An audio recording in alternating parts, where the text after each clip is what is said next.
Episode के starting में हम लोग देखते हैं कि कुछ लोग को एक ड्रैगन से फाइट कर रहे होते हैं। इसको ड्रैगन के अटैक से बचने के लिए उनका एक पार्टी मेंबर एक शील्ड का इस्तेमाल करता है, पर ये उसे ओवरपावर कर दे रहता है। उसी वक्त एक हॉरर एमसी का एंट्री होता है जिसका नाम डैनियल है। डैनियल आकर उनको बचाता है और उनको हील करता है। ये देखकर उनका एक पार्टी मेंबर खुश होता है, जबकि उनका दूसरा मेंबर इतना ज़्यादा खुश नहीं होता। जिसके बाद ये लोग दोबारा फिर से फाइट करने लगते हैं ड्रैगन से, और हमें इनका पार्टी का नाम बदल जाता है जो कि सिल्वर विंग, और ये दुनिया का सबसे स्ट्रॉन्गेस्ट पार्टी है। इस बार नेक्स्ट सीन में सिल्वर विंग पार्टी का एक मीटिंग देखने को मिलता है। डैनियल पूछते हैं तुमने हमें यहाँ पर क्यों बुलाया है।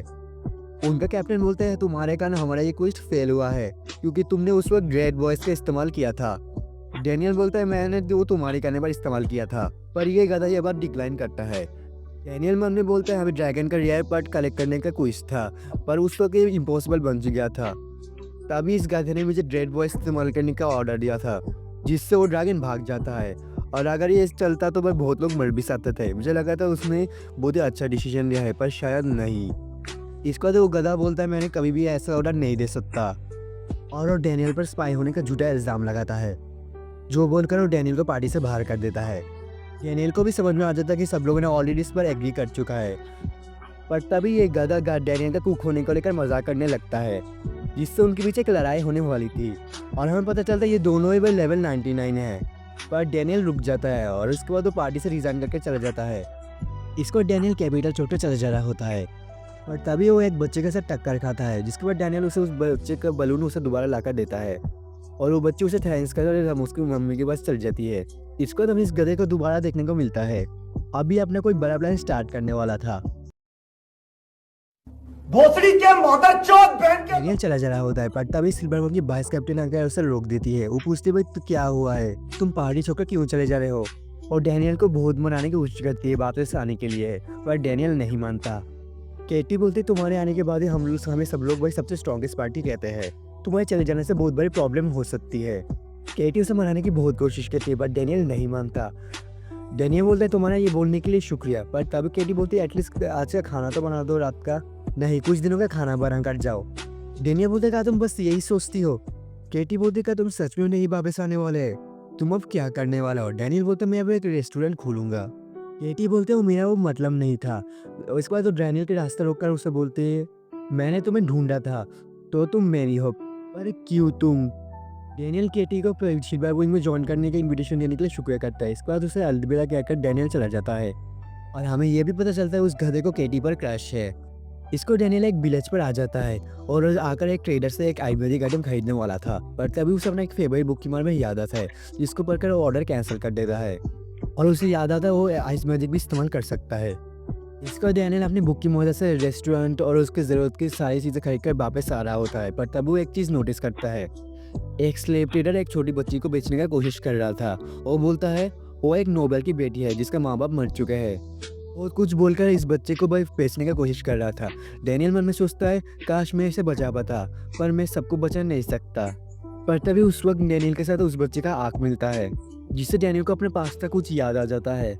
इसको सब लोग भाई उस पर बेटिंग करने लगते हैं, पर तभी में डैनियल सबसे ज़्यादा बेटिंग करता है 1 मिलियन का। सब लोग डैनियल पर घूरने लगते हैं। डैनियल मन में बोलते हैं मैंने आखिरकार कर ही दिया, पर तभी उस पहला शॉप का मर्चेंट आकर भाई डैनियल से ज़्यादा बेटिंग करता है।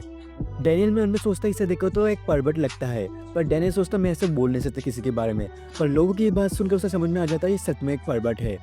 इसको ये दोनों कम्पीट करने लगते हैं, जिसके बाद फाइनली डैनियल जीत जाता है, और हमें रेस्टोरेंट का सीन देखने को मिलता है। डैनियल बोलता है उस ट्रेडर के कारण मेरे सारे पैसे खत्म हो चुके हैं, अब मेरे पास कुछ ही पैसे बचे हैं। इसका डैनियल उस बच्ची को देखता है और उसे एक कपड़े की दुकान पर लेकर उसे एक नया कपड़ा खरीद देता है। उस शॉप की ओनर उस बच्ची के बाल ठीक कर देती है। इसको तो दोनों वापस आ रहे होते हैं, पर ये बच्ची अभी तक कुछ भी नहीं बोल रही होती है। डैनियल उसे बोलता है तुम मेरे साथ रहो वरना तुम खो जा सकती हो, पर वो बच्ची अभी भी कुछ भी नहीं बोल रही होती है, वो नीचे देखकर हट रही होती है। इसको तो सच में वो बच्ची खो जाती है। वो एक कैरेट से टक्कर खाने वाली होती है, पर इसके बाद वो एक बच्चे आदमी से साथ टक्कर खाता है, जिसके बाद वो दोबारा एक आंटी से टक्कर खाता है। वो आंटी उसे काइंडा डांट देती है। उस बच्ची को उसके बाद अपना एक ट्रॉमा के बारे में याद आ रही होते हैं, पर तभी डैनियल आकर उसे ढूंढ लेता है। इसका तो दोनों वापस आ जाता है। डैनियल उससे माफ़ी मांगता है जल्दी जल्दी हटने के लिए। बच्ची बोलते है तुमने मुझे क्यों खरीदा है। डैनियल बोलता है ऐसा कोई भी खास वजह नहीं है, बस पुराना कुछ चीज़ का याद आ गया था। इसके बाद डैनियल उससे उसका नाम पूछता है। वो बच्ची बोलती है तुम मुझे स्लेव बुला सकते हो। डैनियल बोलता है नहीं। इसके बाद लगा और कुछ। इसके बाद हमें इस लड़की का नाम पता चलता है जो है एटेलियर।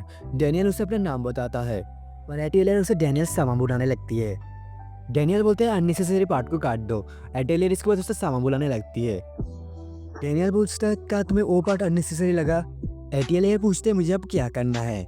डैनियल बोलता है कुछ भी नहीं, तुम चाहो तो सेकंड फ्लोर पर इस्तेमाल कर सकती हो या फिर यहाँ पर से चली जा सकती हो, तुम आज़ाद हो। पर एटेलियर को बहुत ज़ोर की भूख लगती है जिसके बाद डैनियल उनके लिए खाना बनाने लगता है। खाने की इतना अच्छा खुशबू से एटेलियर के बहुत अच्छे लगता है। इसके बाद डैनियल उसे खाना लाकर देता है। इसके बाद दोनों खाना खाने लगते हैं।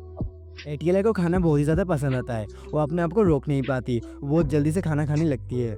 इतना अच्छा खाना खाकर एटेलियर रोने लगती है।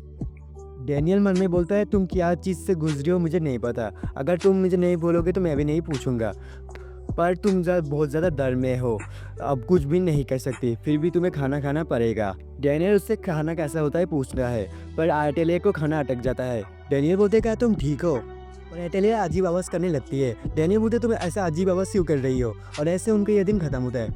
इसके बाद अगले दिन वो दोनों मिलकर रेस्टोरेंट को ठीक करने लगते हैं। डैनियल एटेलियर के लिए नया कपड़ा लाता है। डैनियल खाना बनाता है और एटेलियर से टेस्ट कर बोलती है। इसको तो दोनों रेस्टोरेंट का पोस्टर लगाने लगते हैं, शॉपिंग करते हैं और रेस्टोरेंट को डेकोरेट करते हैं। डैनियल बहुत ज़्यादा खुश था इस चीज़ से। इसका फाइनली वो लोग अपना रेस्टोरेंट ओपन करते हैं। डैनियल एटेलियर को उनका पोस्टर गर्ल बनने के लिए बोलता है। एटेलियर भी मान जाती है पर अभी भी वो उसे सामा बुला रही होती है। डैनियल बोलते क्या तुम अभी भी मुझे वो बुला रही हो। इसका डैनियल चेक करता है रेस्टोरेंट की सारी चीज़ें सही है। डैनियल बहुत ज़्यादा जोश में आ जाता है पर साथ में थोड़ा रोने भी लग जाता है। पर तभी उनका एक पहला कस्टमर आता है जो कि अपने पूरे बॉडी में एक आर्मर पहना हुआ था, जिसे देखकर एटेलियर और डैनियल को कुछ भी समझ में नहीं आता। और यहाँ पर हमारा एपिसोड 1 खत्म होता है जिसका टाइटल है यू आर फ्री। अगर तुम्हें वीडियो पसंद आए तो वीडियो को एक लाइक कर देना, नेक्स्ट एपिसोड के लिए चैनल को सब्सक्राइब कर देना, और ये एपिसोड कैसा लगा तुम्हें कॉमेंट में ज़रूर बताना। मिलते किसी नए वीडियो में, तब तक के लिए बाय। लाइक शेयर और कमेंट करना मत भूलना। बाथरूम जाने नहीं भूलते ना, ये भी मत भूलना।